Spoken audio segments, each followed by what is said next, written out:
성도 여러분, 오늘은 주님의 수세주일입니다. 그러니까 주님께서 요단강에서 물로 세례를 받은 것을 우리가 기념하는 주일이에요. 각자 세례 받았던 날이 기억나시는지요? 세례 받은 전과 또 그 후에 우리에게 어떤 변화가 일어났는지 생각해 볼 수 있겠습니까? 다시 말해서 세례가 나에게 어떤 의미와 또 가치가 있었는지 한번 생각해 봤으면 좋겠습니다. 저 같은 경우에는 세례를 받는 직전과 직후가 바로 달라졌다기보다는 제가 세례를 받기 전부터 그리고 또 세례를 받은 이후로 변화가 진행되고 있었습니다. 먼저 겉으로 드러난 변화는 우상 숭배를 중단하는 것이었어요.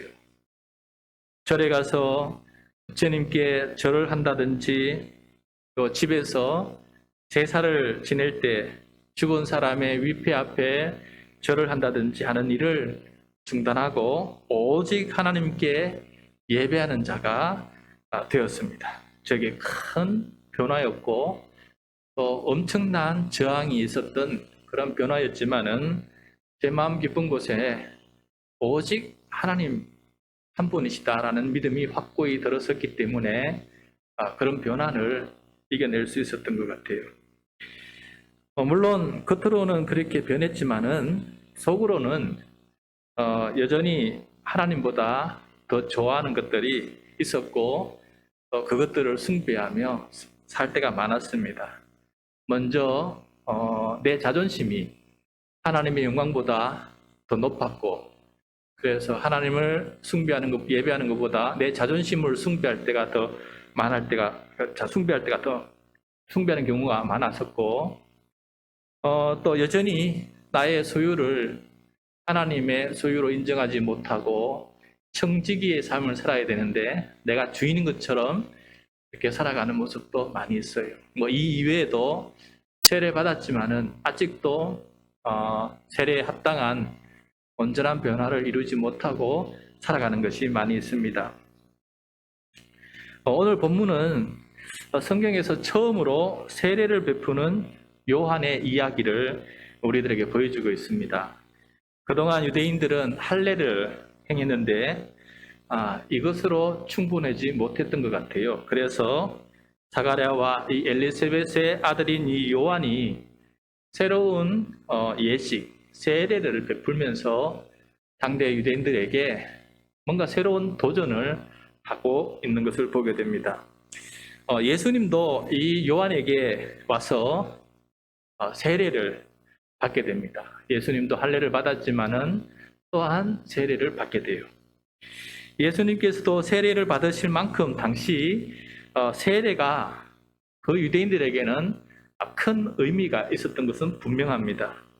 또 예수님의 이 공적 생애의 시작도 바로 이 세례식부터 시작이 되거든요. 그동안 예수님이 한 30년 정도 조용히 사시다가 본격적으로 예수 그리스도이심을 선포하면서 하나님 나라 운동을 시작했는데 그 출발점이 어디냐? 그 시작점이 어디냐 하면은 바로 이 요한에게 세례를 받으면서부터 이 모든 공적 생애가 시작된 것을 보게 돼요. 그래서 예수님에게도 이 세례는 삶의 큰 변화가 있어 난 것을 우리들에게 보여주고 있습니다. 자, 그렇다면은 오늘 말씀을 통해서 첫 세례 이야기를 함께 들으면서 세례의 이 의미를 함께 되새기고 오늘 이 말씀을 통해서 우리 각자에게 주시는 하나님의 음성을 같이 경청하는 그런 시간이 되기를 바랍니다.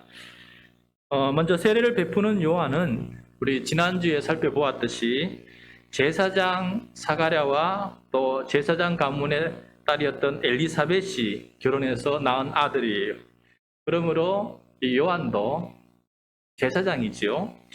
그리고 요한의 임무는 많은 이 사람들을 하나님께로 돌아오게 하는, 돌아오게 하는 일이고, 또 예수님께서 오시는 길을 준비하고 그 길을 곧게 만드는 일이 요한의 임무였다는 것을 우리가 잘 알고 있습니다.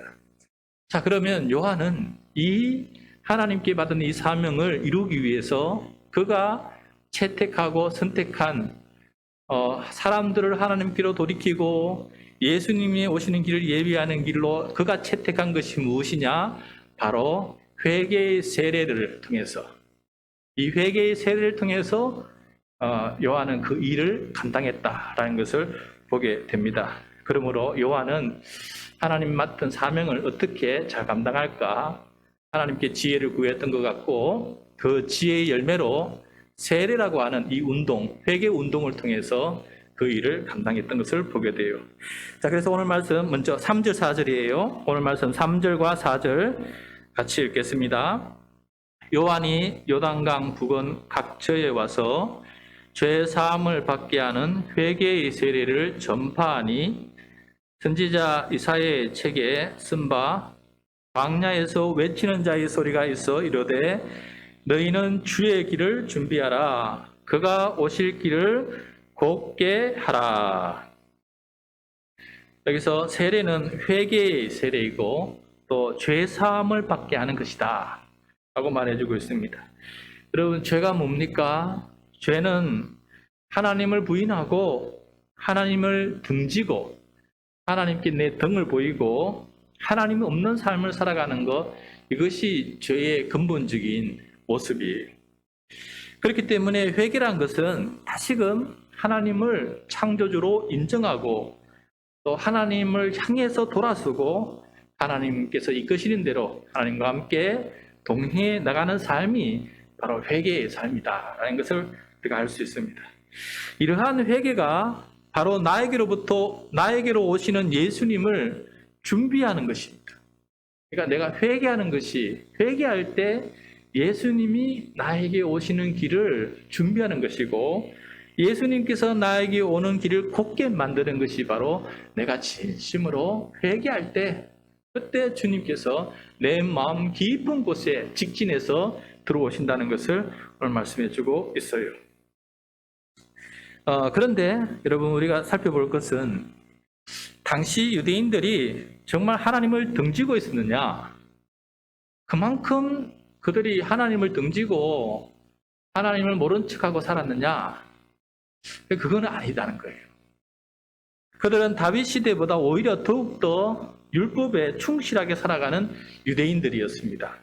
심지어 안식일에는 일하지 않아야 한다는 그 율법 말씀 때문에 우물에 빠져 있는 그 송아지를 건져내지도 않고 안식일 동안 내버려 두는 정도로 그만큼 말씀에 충실하게 살아가는 이들이 바로 이 당대의 유대인들이었어요. 겉으로 보면은 그들은 회개할 필요가 없는, 이미 회개한 사람들로 가득 찬, 그래서 안식일 때마다 회당에, 안식일 때마다 성전에 사람들이 가득가득 모이는 그러한 유대인 사회였다는 것이죠. 그런데 이러한 유대인들에게 왜 굳이 세례가 필요했을까? 할례 하나라마도 만족할 만한 이 유대인들에게 왜 세례가 필요했을까? 이게 이제 궁금한 것인데요. 요한은 당대 유대인들을 혹독하게 비판을 했어요. 그렇게 종교 생활을 잘하고 있는 이 유대인들 향해서 세례를 베푸는 이 요한은 혹독한 말로 그들을 비판했다는 겁니다. 그 비판 내용을 함께 보겠어요. 7절하고 8절 말씀입니다. 7절과 8절 말씀 같이 읽겠습니다. 요한이 세례 받으러 나오는 무리에게 이르되 독사의 자식들아, 누가 너희에게 일러 장차 올 진노를 피하라 하더냐. 그러므로 회개에 합당한 열매를 맺고 속으로 아브라함이 우리 조상이라 말하지 말라. 내가 너희에게 이르노니 하나님이 능히 이 돌들로도, 유대인 아닌 사람들이 이 돌들 말합니다. 하나님이 능히 이 돌들로도 아브라함의 자손이 되게 하시리라. 아멘. 자, 요한은 유대인들을 독사의 자식들아라고 말하고 있어요. 독사의 자식들아. 독사는 뱀이죠. 뱀. 성경에서 뱀은 특별히 사탄을 상징하는 동물입니다. 에덴 동산에서 하와를 유혹해서 선악과 열매를 따먹음으로 하나님을 거역하게 만들었던 그 유혹자가 바로 뱀으로 가장한 사탄 아니었습니까? 독사의 자식이란 말은 그러니까 뱀의 자식, 다시 말해서 사탄의 지배를 받는 사람들이다라는 뜻입니다. 사탄은 타락한 천사예요. 하나님을 알면서도 하나님의 능력에 미치지 못하면서도 자신의 한계를 알면서도 하나님을 대적하고 자신이 하나님과 동등하다고 생각하는 어리석은 이기주의자가 바로 이 사탄이고 다른 사람들을 또 유혹하는 사람이 바로 이 사탄이 아닙니까? 그래서 요한은 이러한 독사의 자식들인 이 유대인들이 장차 이 말 하나님의 진노를 피할 수 없다라고 이렇게 무섭게 말하는 것을 보게 돼요. 굉장히 두려운 말이지요. 그러므로 하나님의 진노를 피할 길은 회개했다 하지만은 실제 회개에 합당한 행동의 변화를 나타내지 못하고 있는, 다시 말해서 행동의 변화가 없는 이 사람들에게 하나님의 진노는 피할 수 없으니 회개에 합당한 열매를 맺으라 라고 이렇게 요한이 말하게 되었습니다. 자, 그러자 세례를 받으러 온 유대인들이 이거 세례만 받으면 되는 줄 알았는데 그게 아니다. 그러면은 우리가 도대체 어떤 행동의 변화를 해야 된다는 것인가? 라는 것을 요한에게 묻기 시작했어요. 그리고 요한은 그들에게 회개에 합당한 열매, 다시 말하면은 변화되어야 할 삶의 모습이 무엇인지를 가르쳐 주는 겁니다. 자, 이게 우리 중요한 거예요. 이걸 우리가 같이 좀 들었으면 좋겠습니다. 자, 회개의 세례를 받으러 온 사람은 크게 세 부류예요. 세 부류. 바리새인과 세리들과 군인들이었어요. 각각의 부류에 속한 사람들에게 이러한 행동의 변화가 필요하다라고 말하게 되었습니다. 첫째는 바리새인들인데 그들이 요한에게 묻습니다. 오늘 10절 말씀입니다. 10절. 무리가 물어 이르되 그러면 우리가 무엇을 하리이까? 그러자 요한이 대답을 합니다. 11절. 대답하여 이르되 옷 두 벌 있는 자는 옷 없는 자에게 나눠줄 것이요 먹을 것이 있는 자도 그렇게 할 것이니라 하고. 자, 하나님을 그렇게 사랑한다면, 내가 정말 하나님을 지극히 사랑하고 그래서 예배를 빠지지 않고 그래서 하나님의 율법을 다 지킨다고 하지만은 너의 곁에 있는 가난한 이웃들에게 옷을 나누어주지 못하고 먹을 것을 나누지 못하고 있다라고 지금 이야기하고 있는 거예요. 여러분, 그 율법에, 우리 구약성을 지금 통독하고 있잖아요. 율법에 보면은 유대인 공동체 안에는, 아브라함의 자손들 안에는 가난한 자가 없게 하라는 것이 하나님의 명령이었어요. 가난한 자가 없게 하라. 그게 율법이에요. 그러나 당대에 가난한 사람들이 참 많이 살고 있었어요. 그래서 우리 최초의 교회인 예루살렘 교회도 가난한 자들, 특별히 과부들을 돕는 것이 이 교회의 가장 큰 사역이었다는 거예요. 가장 큰 사역. 그만큼 그 사회에서는 가난한 자들이 많았는데도 불구하고 바리새인들은 그들을 돌보는 일을 미루거나 또 그것을 의도적으로 하지 않고 자기 배만 채우고 있었어요. 그래서 하나님의 진노가 임할 것이다 라고 지금 독사의 자식들아라고 강하게 요한이 비판을 하고 있는 것입니다. 다음에 세례를 받겠다고 찾아온 두 번째 부류는 세리들이요. 세리들. 이들도 회개에 합당한 열매가 무엇인지 묻게 되는데 12절과 13절 말씀이에요. 같이 읽겠습니다. 세리들도 세례를 받고자 하여 와서 이르되 선생이여 우리는 무엇을 하리이까 하매 이르되 부과된 것 외에는 거두지 말라 하고. 자, 세리들은 오늘날 말하면 세무사죠. 세금을 거두어 드리는 사람들입니다. 그런데 이 세리들은 악한 행패를 부렸어요. 부과된 세금 외에 더 많이 거두어들였어요. 그래서 가난한 자들은 더 가난에 빠지게 되고 더 어려움을 겪게 되었죠. 그래서 사리 사욕을 챙기고 자기의 부를 축적하는 이 세리들을 향해서 앞으로 더 이상 부과된 것 외에는 세금을 더 거두지 말라. 그래야 모두가 함께, 특별히 가난한 자들이 더 가난에 빠지지 않는다. 어떻게 해서 동족들을 돕지 못하고 동족들을 더 힘들게 하느냐 하면서 회개하라. 회개에 합당한 삶을 열매를 맺어라 라고 이렇게 말씀하고 있는 것을 보게 돼요. 다음에 세 번째로 세례를 받겠다고 찾아온 부류는 군인들이었습니다. 군인들. 14절 말씀입니다. 군인들도 물어 이르되 우리는 무엇을 하리이까 하매 이르되 사람에게서 강탈하지 말며 거짓으로 고발하지 말고 받는 급료를 족한 줄로 알라 하니라. 여기서 군인이라는 말은 좀 더 쉽게 오늘날 상황에 적응하자면은 공무원에 사실 더 가까워요. 공무원. 그는 10부장, 50부장, 100부장 하면서 이 사회를 이끌어가는 지도층이었지요. 그런데 군인들이 받은 급료에 족한 줄 몰랐어요.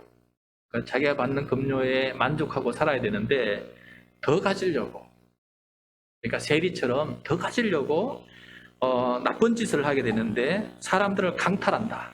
그러니까 이 군인의 힘을 가지고 다른 사람들의, 약한 사람들의 재산과 이런 것들을 뺏어버리는 강탈, 강제로 탈취하는 거 아니에요? 두 번째, 거짓으로 고발. 죄 없는 사람을 거짓으로 고발해서 그 재판을 통해서 그 사람에게 돈을 뜯어내는 일들을 하게 되는 것이죠. 이런 일들을 이제 이 공무원들, 군인들을 하게 되니까 더 이상 제발 이런 짓도 하지 말라. 그게 바로 회개에 합당한 열매다라고 지금 요한이 말하고 있습니다. 여러분, 이것을 보면은 사회가 부패하고 썩어져 가고 있다는 것을 보고 있습니다. 하나님을 알고 철저히 율법을 지키고 매주 안식일과 절기를 철저히 지키는 유대인들의 사회가 이상하게도 이렇게 부패하고 썩어져 있는 사회다라는 거예요. 오늘 우리의 삶으로 한번 적용해 봅시다. 오늘 우리 대한민국 국민의 4분의 1이 그리스도인이라고 얘기하지 않습니까? 우리 그리스도인들이 국민의 4분의 1인데도 이 사회가 부패하고 악한 일들이 빈번하고 또 가난한 자들이 더 많아지는 이유는 그리스도인들이 회개에 합당한 열매를 맺지 못하고 있기 때문이 아니냐라고 지금 요한이 우리들에게 지금 말하고 있는 것이에요. 그러므로 요한의 세례는, 즉 회개의 세례는 입술로만 회개하는 것이 아니라 행동으로 회개하는 세례, 삶이 변하는 세례, 그것을 주고 싶고 그것으로 초대하고 싶었던 것이 바로 요한의 목적이었다는 것을 우리가 깨닫게 됩니다. 이것이 바로 할례 외에도 세례가 필요했던 이유였어요. 세례를 회개에 합당한 열매, 회개에 합당한 삶의 변화를 위해서 실시하는 큰 운동이 되어가고 있었습니다. 그런데 우리는 세례를 통해 회개에 합당한 열매를 쉽게 맺을 수 있습니까? 여러분, 우리는 회개의 세례를 받았지만은, 그리고 매주일 예배 시작할 때마다 우리가 회개를 하지만은 가슴에 손을 얹고 한번 생각해 보십시오. 회개가 잘 됩니까? 나는 회개할 것이 별로 없어. 이게 사실 우리들의 교만한 마음 아닙니까? 회개할 것이 별로 없기 때문에 바꿀 것도 별로 없어요. 그래서 변화될 것도 없는 거예요. 그래서 이 예배를 드림으로 인해서 우리가 회개하고 변화되어야 될 삶이 있는데, 이상하게도 우리는 회개할 것도 없고 변화될 것도 없고 모든 것을 잘하고 있다라고 우리 스스로 생각하는 것이 많아요. 그러다 보니까 이 현 사회 속에서 일어나는 이 모든 일들이 그대로 존속이 되는 것 아니겠나 생각을 해보게 됩니다.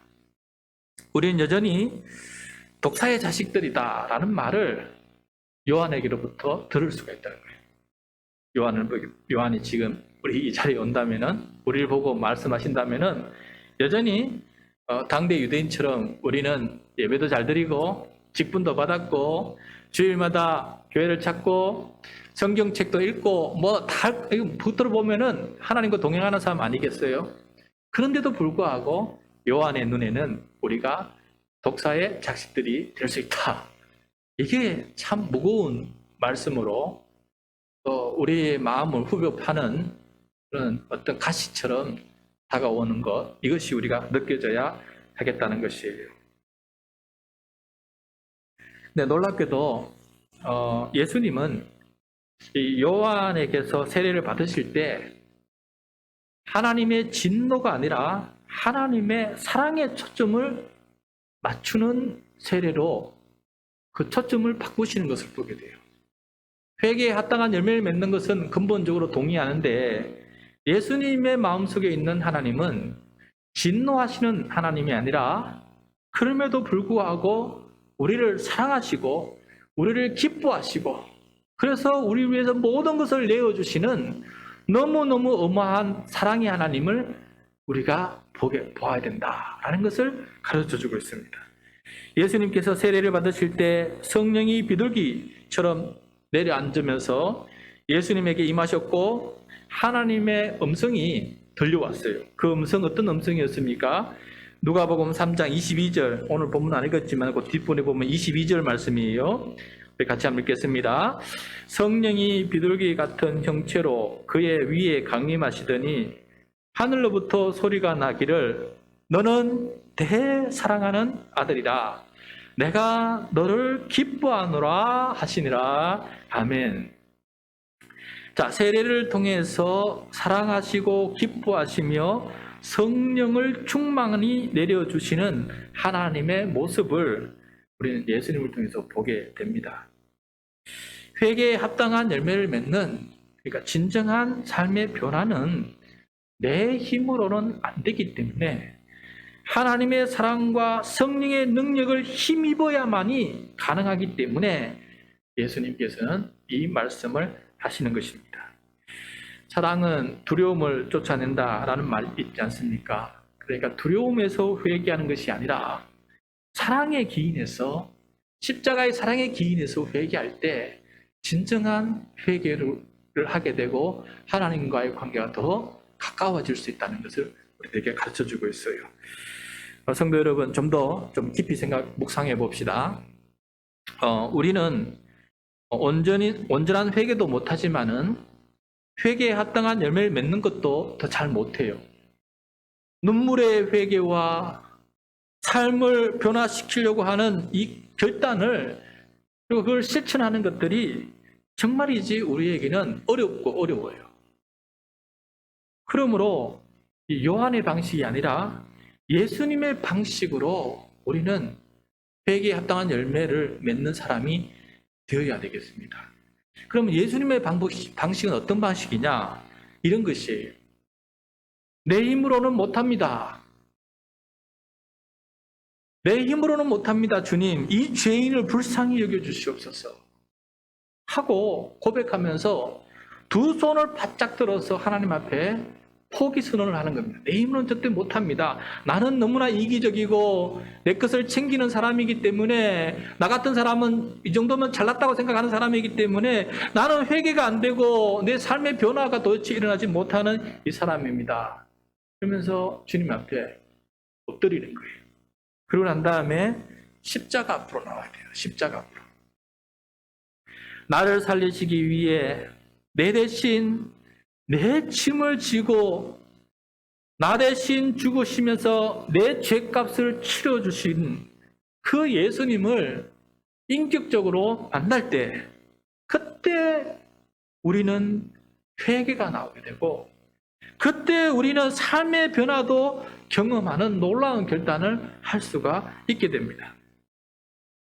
온전한 회개를 만들어주시는 분도 십자가에 달리신 예수님을 만날 때 그 그게 가능한 것이고, 회개에 합당한 열매를 맺어가는 것도 십자가에 나를 위해서 돌아가신 예수님을 인격적으로 만날 때 내 삶의 변화가 시작이 된다는 것이에요. 불완전한 우리를 온전하게 해주실 분은 오직 예수님밖에 없다라는 것을 우리가 깨달아야 될 것 같습니다. 한 가지 예화를 들려드리겠습니다. 일본 동경 근처에 자마라는 작은 도시가 있다고 합니다. 그곳 어느 교회에 미하다 요시오라는 분이 계시는데, 자마시의 상공회의소 부회장이고 또 목재상을 경영하고 있는 사장이었어요. 이분의 특징은 신체적으로 완전하지 못하여서, 그러니까 장애인이죠. 딴 회사에서 채용을 받지 못하는 이 사람들을 여러 명 채용해서 직원으로 두은 거예요. 그것이 칭송을 받게 되다 보니까 나중에는 이 이야기들이 신문지상에 나오게 됐어요. 좋은 미담으로 나오게 된 것이죠. 그러자 이제 이 미야다 씨에게 편지 한 통이 어느 날 날아왔다고 합니다. 그 내용은 요약하면 이런 거예요. 나는 반평생을 형무소에서 살아온 전과 21범인데, 반평생을 형무소에서 살아온 전과 21범인데 이번에 출소하면 나 같은 사람도 채용해 주십니까? 라는 편지였어요. 그래서 이 미야다 씨는 가족들과 모여서 상의를 하고 일단은 그 사람을 한번 찾아가 보기로 결정을 했어요. 그래서 먼저 그 형무소를 찾아가서 그 형무소 소장을 만났더니, 소장은 고개를 옆으로 흔들면서 그 자는 나갔다가 사흘이면 또 들어오는 절도 상습범인데 상관하지 않는 것이 좋겠다라고 간절히 이야기했습니다. 근데 그래도 이 미야다 씨는 그 범인을 직접 만나고 출소하면 채용하겠다는 약속을 했습니다. 출소하는 날 형무소 소장은 이렇게 말했어요. 뜻은 대단히 귀한데 한 가지 부탁은 그 사람이 보이는 데에다가 절대 현금을 두지 마십시오라고 이 미야다 사장에게 이렇게 귀뜸을 했습니다. 그러나 이 전과 21범은 미야다 씨의 전도로 교회로 나가게 됐고, 세상에서 천시와 학대를 받던 그가 나를 위해서, 내 죄를 위해서 내 대신 돌아가신 십자가에 달린 예수 그리스도를 만났어요. 그래서 그는 회개하고 진정한 그리스도인으로 삶이 변화되었어요. 그리고 어떤 만큼 어느 정도 변화되었느냐? 미야다 씨가 가장 신임을 하는 금전출납 회계 담당자가 되기까지 그렇게 변화가 된 것입니다. 그리스도는 세상이 버린 인간을 회개케 만들고 회개에 합당한 열매를 맺게끔 만드시는 것입니다. 이것이 바로 십자가에 달리신 예수님이 만들어내시는 놀라운 사랑의 이야기예요. 또다시 이 전과 21범에게 두려운 법이 정해졌다면 그런 변화되지 않았을 것입니다. 그 두려운 법이 아니라 너무너무 자기를 사랑하시는 예수 그리스도의 십자가의 피 흘림이 그에게 다가갔기 때문에 그가 그러한 놀라운 변화를 할 수 있게 되었다라는 것이에요. 성도 여러분, 우리는 어떻게 보면 상습범입니다. 죄를 짓고 또 반복적으로 짓는 그런 상습범일 수도 있습니다. 그렇기 때문에 우리가 사는 사회는 가난한 자들이 많고 또 불의와 부패가 많은 것 같아요. 이것이 바로 우리 그리스도인의 책임이라고 세례 요한은 말하고 있습니다. 우리가 회개에 합당한 열매를 맺지 못했기 때문에 이런 일들이 이 사회 속에서 일어나고 있다는 거예요. 그런데 우리 죄인들이 회개하고 또 회개에 합당한 열매를 맺는 길은 예수님께서 알려주셨는데, 십자가에 드러난 놀라운 하나님의 사랑과 성령의 역사를 힘입는 것이에요. 십자가에 달리신 예수님의 놀라운 사랑과 성령의 능력을 힘입는 것입니다. 십자가 없이 회개하거나 십자가 없이 우리는 변화를 이루어낼 수 없다는 것이에요. 연약하며 죄인인 우리가 의지할 곳은 십자가에 달린 예수님이시다. 그 십자가 예수님께 오늘도 나아가서 여러분 십자가 앞에서 오늘도 회개하고 그 십자가 앞에서 오늘도 회개에 합당한 열매를 맺어가서 예배가 우리를 살리고 예배가 우리를 성숙시키고 예배가 우리를 새롭게 변화시키는 산 예배가 될 수 있기를 간절히 축원합니다.